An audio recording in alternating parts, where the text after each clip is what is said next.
Hello, my name is Jeanette Gallegos, and my final project is titled A Country of Abolition. The center focus of my essay is on the recent police raid in October of 2025 in the Complexo do Alemão of Brazil, which resulted in 127 people dead from a police raid. So the question is, will a Colorado/US style approach of legalization work in Brazil? And I say no due to the lack of accountability consistently from the Brazilian government. Governor Claudio Castro has been heard calling the recent raid a success and a hard blow to crime. Residents are fed up and frustrated with the continued recent drug raids turning into massacres. The current system, I believe, needs at the very least drastic remodeling. And so here's a quote from President Trump before he became president the second time, showing accountability for the drug issue that is present here in the United States. He says, "As I have previously stated, I believe it is time to end needless arrests and incarcerations of adults for small amounts of marijuana for personal use. We must also implement smart regulations while providing access to adults to safe tested product." And so this accountability and Brazilian's government reluctance to adhere to this mindset is why I don't believe that a Colorado style approach of legalization would work. So when we talk about abolition, the current system in place needs to vanish. And this is because individuals with drug habits would benefit more from rehabilitation services and mental health therapy than they would from jail or prison, which would only exacerbate their situations. Abolition supports harm reduction, and it helps with overcrowding in prisons, and it would also reduce systemic racism.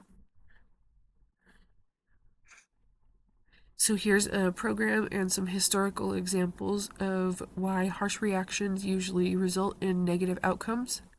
So the DARE program ultimately failed because of their lack of education and support for children who may come into contact with drugs.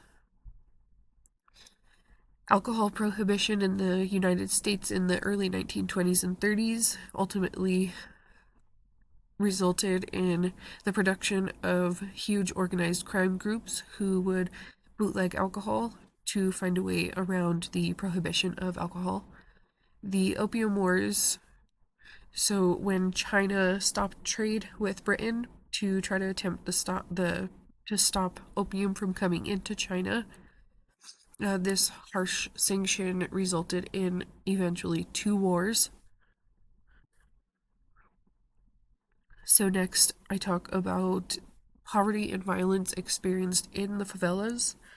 So one article talks about there were 43 consecutive days of school where school was not shut down due to the violence on the streets and the war that resulted from the drug raids.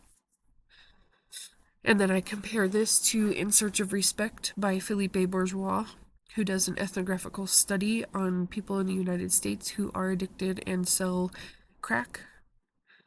And he talks about this endless cycle of these people who get in trouble with law enforcement, and then they come out and they can't get legitimate jobs, and they are ultimately stuck in this cycle of just poverty and drug usage that they can't really get out of. On the flip side, the UK and drugs is much less stigmatized. So at festivals and gatherings, they set up drug tents where if you do have drugs, you can have them tested so you can make sure that there's nothing inside those drugs that is going to harm you or kill you. So this is an example of their government taking accountability and having compassion and care for their citizens. I also talk about government safeguards that need to be in place to prevent the exploitation of citizens. So we talk about Empire of Pain, the Sackler dynasty, when Purdue Pharma created an uncrushable OxyContin pill. in order to make it look like they were doing something about the opioid crisis that they were ultimately a huge part of, when in fact they were attempting to extend their monopolization of the creation of the drug. So, having safeguards against companies who do sell products like this would ultimately help the government, I believe. And in conclusion, the government of Brazil has a lot of work to do. Instead of having the mindset of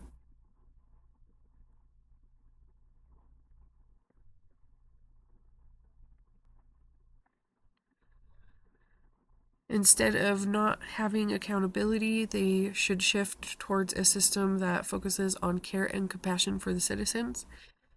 Mariam Kaba, who is the author of We Do This Till We Free Us, which is a book about abolition, she talks about redirecting funding away from police and into systems and organizations that will help children, such as counseling and after-school programs like art, sports, music, things like this. And so all of these things, I believe, would ultimately help Brazil be able to develop a healthy relationship with their communities, so their communities would be able to thrive.